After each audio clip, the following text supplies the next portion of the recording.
In today's show, the hang-up in the Damian Lillard trade saga seems to be the Tyler Herro Conundrum.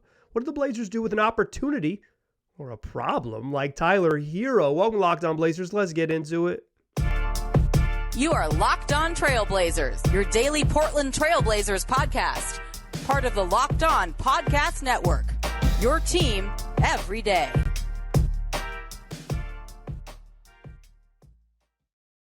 What up, world? It's your past first point guard and Trailblazers reporter, Mike Richmond. You are listening to another episode of Locked On Blazers, part of the Locked On Podcast Network, available wherever you get podcasts and also on YouTube. Thanks for making this show your first listen. 3 days a week, all August long and into September. It's a daily podcast, but we take a little break in the summertime, but we're still bringing you regular episodes. We're coming at you Monday, Wednesday, and Friday through all of August. So if you've missed any of the episodes, we had a long conversation with Sean Hyken, a long conversation with Brandon Sprague. We'll try to get some more long interviews coming here in the future, but your boy is back from vacation, and I'm solo on today's show, and we're talking all things Tyler Herro. Unfortunately, fortunately, however you want to phrase it, if you're a Blazer fan, and you're listening to this podcast in the middle of August, you've probably had to think more about Tyler Herro than you ever thought you would, or maybe you ever thought you wanted to. Perhaps you've always enjoyed Tyler Herro, the musical stylings of Tyler Herro, so you're excited. You're excited to think and consider him as a basketball player. But for someone who's not on the roster and may never be on the roster, you've certainly had to wade into the waters of Tyler Herro a lot this offseason. And I think he finds... I think he's in a strange spot, and the Blazers are in a strange spot vis-a-vis Tyler Herro. And that's what I want to talk about a little in today's show, sort of the Tyler Herro conundrum. I still believe very firmly that the Blazers are going to end up trading Damian Lillard to the Miami Heat. Quite frankly, I think they're going to do it before training camp starts. So if you're a Heat fan that got 2 minutes into this episode, yeah, there you go. That's what I think is going to happen. I've said it a million times. Might as well say it again here. Nah, I'm more like small hundreds. Yeah, I think this ends with the Blazers and Heat working out a deal. But there is no deal without Tyler Herro involved, because the Heat do not have another young, interesting prospect like who could be legitimately considered, oh, this guy's going to be really good. Nikola Jovic, sure, might end up being good, but the thing you know about Nikola Jovic is mostly that his name sounds like Nikola Jokic. Jaime Jaquez, someone who I have consistently said that I like here on this podcast. Yeah, think he's going to be a good basketball player, but the idea that he is like a high-level NBA player, we don't know. He hasn't played any games yet. Tyler Herro is like a bona fide good NBA player. And so if there's going to be a trade that involves the Heat, involves Damian Lillard, which there's almost certainly going to be, Tyler Herro is going to be involved, because the Heat are going to, for salary reasons, they're going to have to send out Herro and his money, and just for value in terms of players leaving the team, Herro has to be involved. He's part of it. Whether Herro ends up on the Blazers or a third team, that will remain to be seen. But there is no version of the Dame to Heat trade that doesn't include Tyler Herro. That's where we are. So what I want to do in today's show, and what I'm going to do in today's show, is kind of discuss the Herro thing from a couple angles. But I want to set the stage first a little bit. One, I think, and I mentioned he's in a weird spot, Tyler Herro is both overrated and underrated at this point, simultaneously, depending on who you ask. I think generally speaking, very broadly speaking here, that the Miami collective, fans, media members, Dan Le Batard, overrate Tyler Herro, right? They overrate him.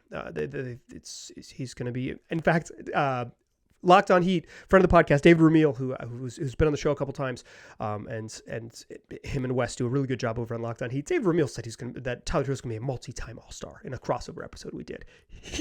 Yeah, okay. I hope he is, right? Best of luck. But I legitimately giggle at that idea. Sounds wild to me. A little overrated on the Miami side.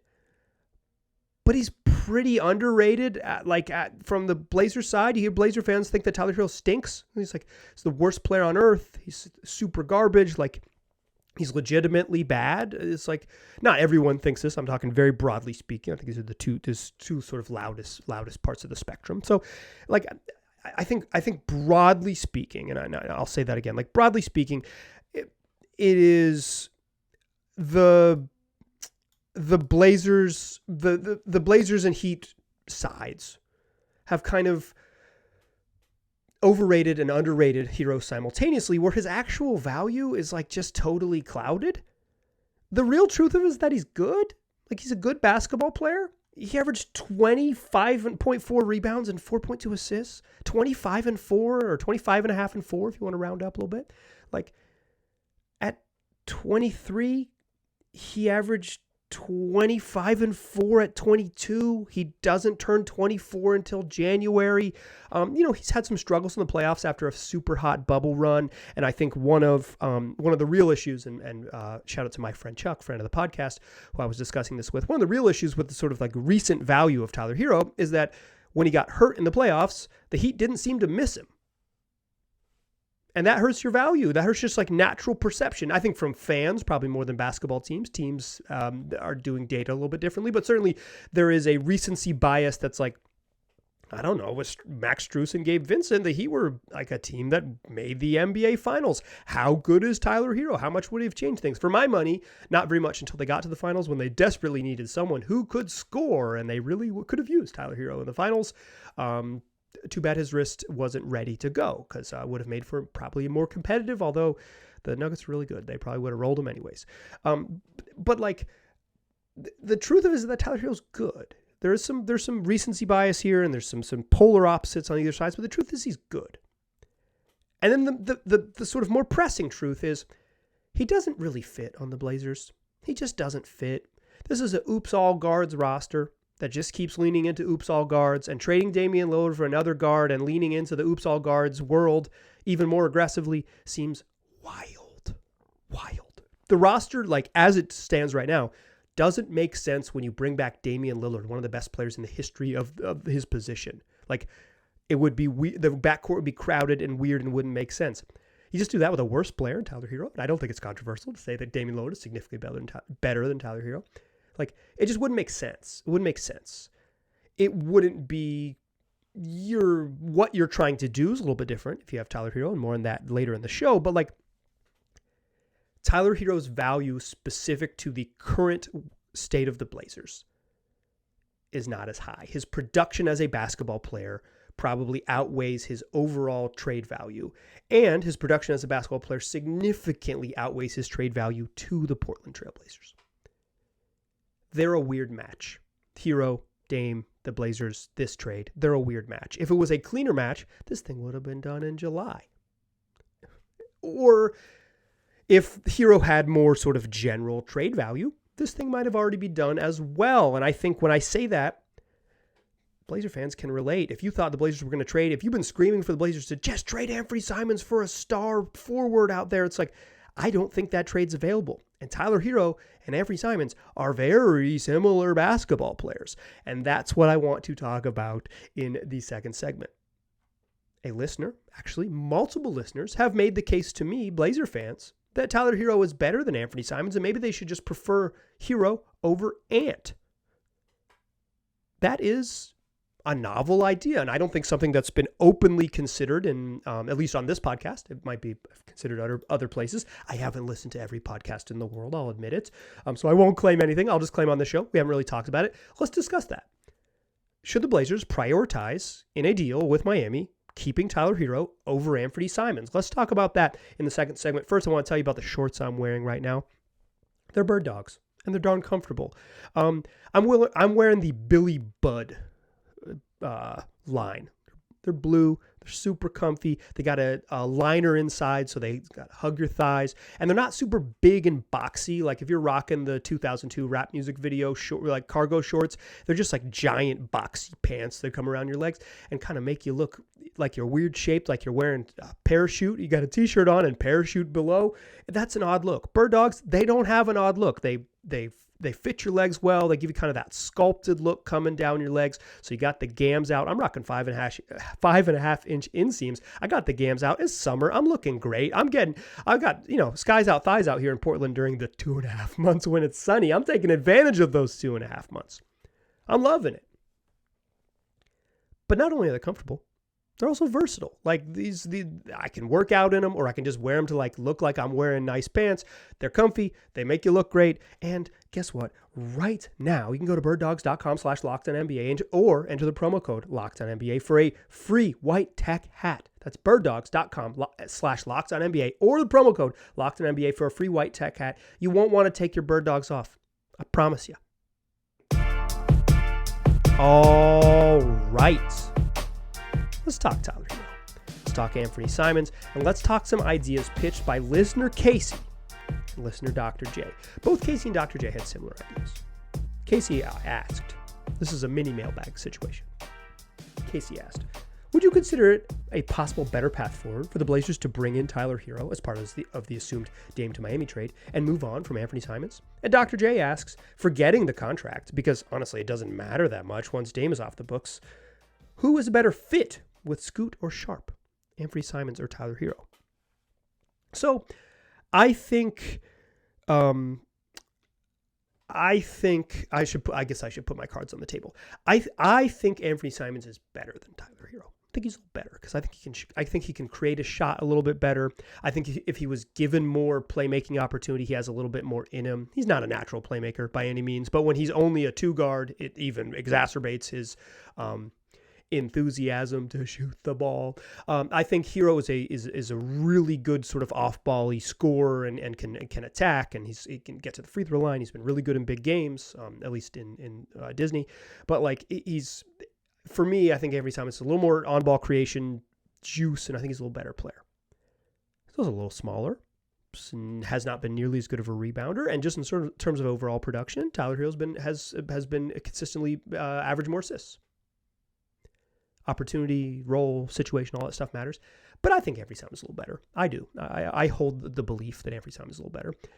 If you think that Tyler Herro is better, and you believe that strongly, I think that's totally reasonable. Like I wouldn't like, I'm not going to die on the Anthony Simons hill. I will say, you say, Tyler Herro is better, Mike, you're an idiot. I was like, all right, that's a totally reasonable opinion to hold.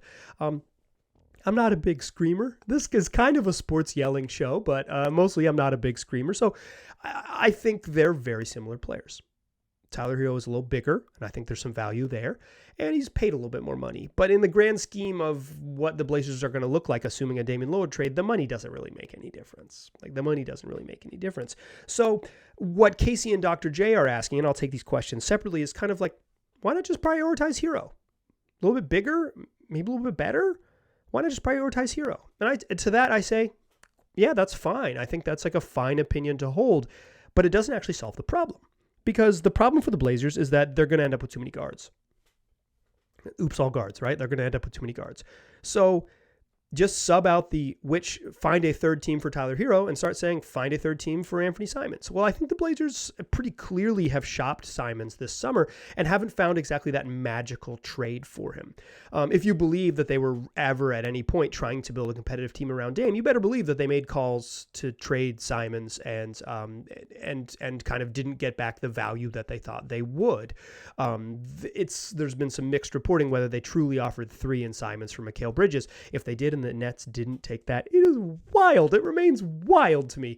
But if they were just like not into it, then like you kind of understand the perception of Anthony Simons around the league. And I talked about this in the first segment. I think the archetype of Herro and Anthony Simons, and you can throw Jordan Poole in this mix, is not particularly valued around the league right now. I think a not quite point guard who is a negative to extreme negative on defense is just not really valued around the league. Teams, these guys' production is going to outweigh their trade value because not every team needs this like sort of plug and play 6-man-y type. And Herro has been much more of a productive 6-man than Ant in terms of like role. In fact, he won an award for it at one point. But in general, like that's what the archetype of player is, right? It's like, okay, you're not an elite defender. You're not quite a point guard, so you're really like a combo that comes off the bench, a combo 2 like wing that comes off the bench. You get the ball, you score. You're not a great playmaker, not a natural playmaker. You're not this like shutdown guy, but you can really score. So let's get you in there against second units. Prop up a second unit that's not going to have as much offense and let you go to work. Like that's the prototype of the Jordan Pooles and the Tyler Herro and the Anthony Simons. Herro has certainly been. I don't know if he's been the best. Jordan Poole's really good during a championship run, and then it kind of fell apart for him due to some workplace issues. He had some workplace issues that caused him to have to change jobs. But like, I think in general, if the Tyler Herro market is relatively tepid, and it might not be, we might find out you can trade Tyler Herro for a top 6 protected pick, and the Blazers will end up with the 8th overall pick in 2026 or some magic like that. From the Orlando Magic or something, or the Jazz, who've been rumored to be interested, will get involved and give up a relatively appealing pick. Like it might come there, and that'll kind of change. It might get there, and will kind of change the perception. But I think right now, my general belief is that the market on these type of guys is pretty tepid. It's right. It's just like it's not that frothy. So you end up with the sort of same problem. If you prioritize Herro over Ant, it's still, what do you find for Ant? And if you find for Ant like middling first, or like not even middling first might be fine at this point, quite frankly. But like if you find crappy hyper protected first round picks or deep down the line, yeah, you can have a first round pick in 2029 or whatever that aren't like, they don't like give you immediate return for like what the Blazers are trying to do, which is like build a winner over the next 3 to 5 seasons. It's like, it becomes less appealing. And if other teams also think that Herro is better than Anthony Simons, you're just making the problem harder for you in terms of return. And if you really believe Herro is better than Ant, then that might change the calculation. But for me, it just moves the problem around. You are just rearranging the math problem. Instead of what do we can get for Y, you're saying, what can we get for Z? And that doesn't actually solve the Blazers' problem at the heart of it. But Dr. J asks, who's a better fit? I think Herro is a better fit because I think the best version of Anthony Simons has the ball in his hand, and I think the best version of Tyler Herro is a spot-up guy. I've watched Ant so much closer than Herro. Like, I've watched a ton of Heat games, but like we're talking like 40 over the past 3 years or whatever, which is like a bunch for a team you don't cover. I've watched every single one of Ant's minutes over the last however many years. I guess this is year 6. So I think I've probably watched every single minute of Anthony Simons' career. At some point during his career, I did lose my job at the Oregonian, so I kind of didn't watch basketball for 3 weeks because I was throwing a fit. But like then I was back in the game pretty quickly. So yeah, I missed some games in January of 2018 or whatever. But like I was back by the All-Star break. It's shout out to the shrinking media market for causing me to miss some games in 5 years ago. But like, my perception of Anthony Simons is that he's better on the ball, and Herro's, you can get more out of him off the ball. Ant is a great off-ball player, but the best version of Ant is on the ball, and I think the best version of Herro might be cutter, a little bit on the ball stuff, but less less true just pick and roll creation. And Ant might be a true pick and roll guy. So for me, if you're really getting down to the nitty gritty and you're thinking about Shaedon Sharpe and you're thinking about Scoot Henderson, I think Herro might even be a better fit lineup wise. But to Casey's question, it doesn't actually solve the problem. But here's the thing, is that listener Rod said, I got a solution for you right here. And listener Rod sent me a long email offering the solution to all of this. And that's what we'll do in the third segment to close the show. We'll talk about the solution from listener Rod. Join me in that third segment, won't you? Still a pass first point guard. I'm still Mike Richmond. You are still listening to Locked On Blazers. So the Tyler Herro conundrum marches on. He's good but not great.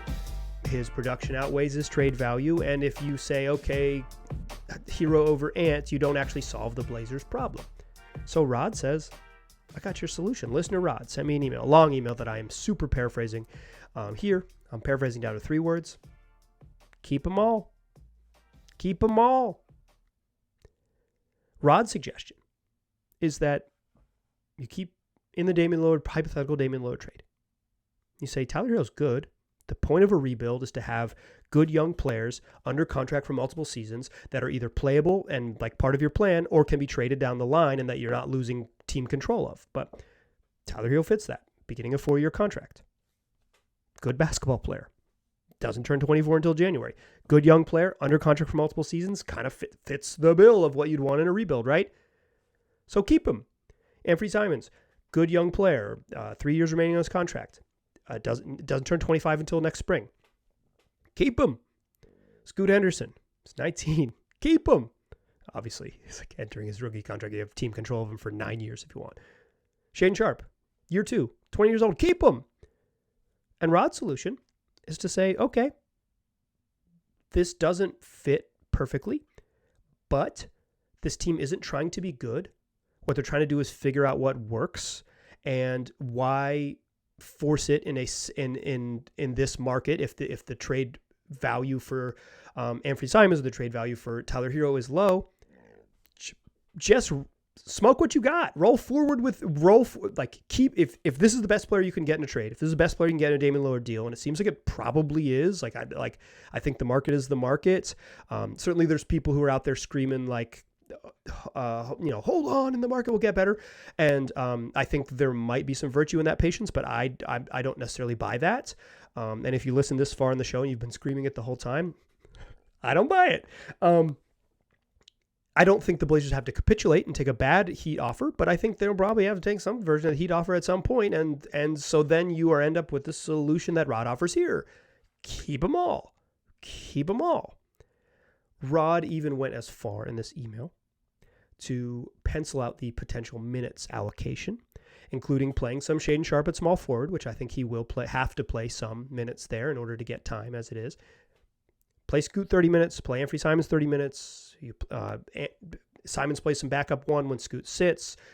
Tyler Herro either starts or comes off the bench and plays a bunch of 2. And Shaedon Sharpe plays a majority of his minutes at the 3. And then as you're cycling out, you can put him, 5 minutes at the 2 next to one of the guards. And at all times, you have 2 very good young guards on the court. This is noble in its thoroughness, and I don't think it's an insane logic point to begin with. I think actually it's fine, like in terms of just like basic math. like there's 96 minutes to play at the guards, so you split 30 minutes between 3 of them apiece. That's 90. You play Shaedon Sharpe 6 minutes at 6 minutes at shooting guard in the minutes that those guys aren't playing, and then you figure out his other 24 minutes mostly at shooting guard, split with Matisse Thybulle, right? Like you're going to be small anyways. Sure, it gets you close in sort of raw logic, but practically it doesn't make any sense. It doesn't. Last year, Anthony Simons played 35 minutes a night. Off the bench, Tyler Herro, he started all of his games last year, 67 games. But off the bench 2 years ago, he played in 66 games, 56 of them he came off the bench. He played 33 minutes a night. Good players and starters in this league play 34 plus. And when guys go into the locker room at the end of the game, they look at 2 things in the box score, and they'll lie to you, but they're always looking at 2 things in the box score. They still hand out paper box scores in the Blazers locker room. Not sure they do that everywhere else. If you look at shots, look at minutes. You can probably rationalize a way to get players enough shots. It's not perfect. There's a lot of mouths to feed in that Blazers offense if you include Tyler Herro. You still have Jeremy Grant, and I think Rod's proposal also included shipping out use of Nurkic, so you don't have Nurk, but like you still have JG and you still have the 4 guards. Like there's not a bunch of shots to go around, but you could probably logic your way into Tyler Herro taking 14 shots a night or something like that, and not 17. It's not ideal, but I think again, like sort of the raw basic math, but asking a guy like Herro who played 35 a night to, okay, you play 30 now, and Anthony Simons, you played 35 a night last year, okay, you play 30 now. At some point, it becomes untenable because those guys just aren't okay with it. And for a team that seems to be prioritizing the youth, right? Prioritizing a 19-year-old point guard they just drafted 3rd overall, and prioritizing a 20-year-old. And Sharpe is probably a 2 in the future of the league. Like he's probably a 2. I think there's a world where he ends up being a starting small forward in the NBA. Like I don't think that's insane, but like He's probably a 2. I view him as the best case scenarios. He's like plus length matters. So like play him at the 2, play even a bigger person at the 3. Like that's the big wings is how teams win in the league. I think it's been pretty consistent with good teams, the bigger on the wings. So Sharp is like probably a 2 if you want to be bigger on the wings. But if you're prioritizing those 2 guys, putting an artificial cap on their minutes and saying like, okay, you can play and we're going to get you your minutes, but you really can't play more than 28. Or like you can play, but literally 31 is the most you can realistically play on any given night if we're healthy because we have to play other folks. Or on some nights when a guy has it going and you just have to hold someone out for a few minutes, you played 24 minutes tonight. That's, I don't think like Shaedon Sharp's going to blow up over playing 24 minutes. And I don't even think it would be like criminal if Shaedon Sharp only played 25 minutes a night, but it wouldn't be valuable.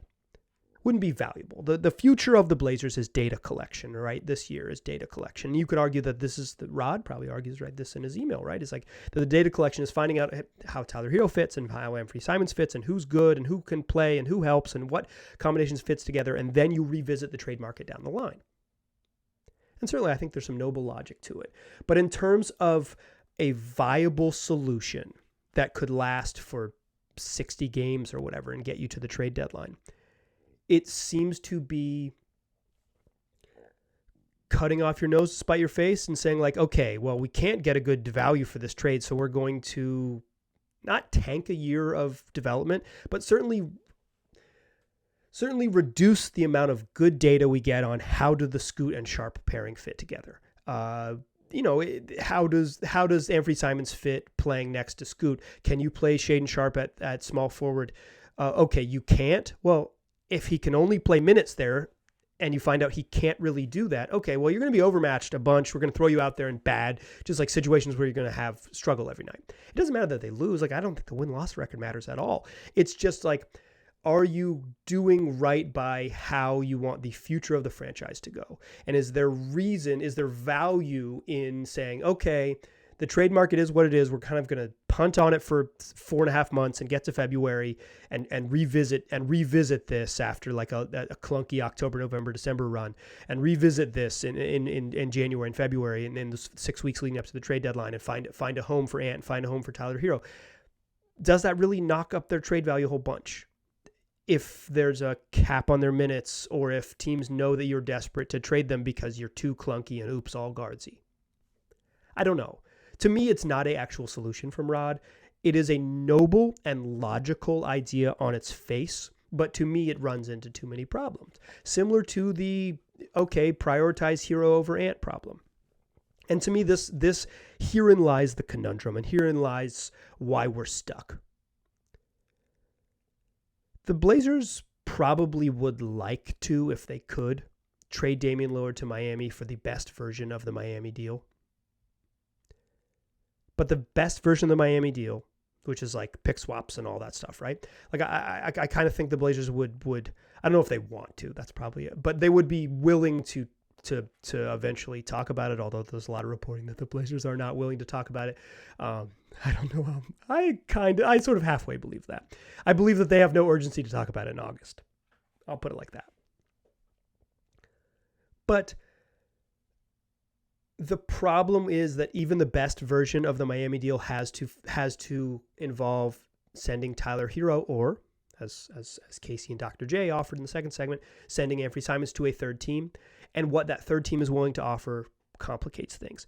Because keeping all the guards doesn't really make sense. Like if you keep Dame, the roster doesn't really make sense. And it has the same sort of like lack of data collection thing. And I think it's bad. Like I think it's like a stupid way to approach it. If the trade offer gets way, way better, then I'm the stupid one for thinking this. But like I think that if it takes months thing is just like good posturing that doesn't actually probably won't lead to more value in the trade market. That is my personal opinion. But like I think the Tyler Herro conundrum, and I think the challenge of Tyler Herro's, what is his value on the market? Who's willing to trade for him? And what does that look like? Which you could just sub Anthony Simons in there. What is his trade value in the market? Who's willing to trade for him? And what does that trade look like? Because you're going to, like, he makes a bunch of money, he makes $25 million. You're going to have to take something back, right? But like how that works, and maybe it's a 3 or 4 team deal, and that's how it gets done. And again, I'm of the belief that this gets done before October 2nd. That's going to be the tricky part. And I hope this episode helped you kind of see the bumps along the way. I think it's, like I said, like holding a different opinion of Herro's value versus mine, or thinking like, yeah, the roster doesn't fit, but it's worth waiting. I think those are like totally reasonable opinions to have. I think there is just a practical hurdle in the Tyler Herro conundrum the Blazers will have to overcome. And that is one way or another. They will have to find a solution, or the Heat will have to find a solution, or as I've said before, Aaron Goodwin will have to find a solution. That is going to do it for today's show. We're going to do more shows next week, 3 of them coming your way. Tell your friends about the program. Available wherever they get podcasts, also on YouTube. I appreciate you listening. I'll talk to you soon.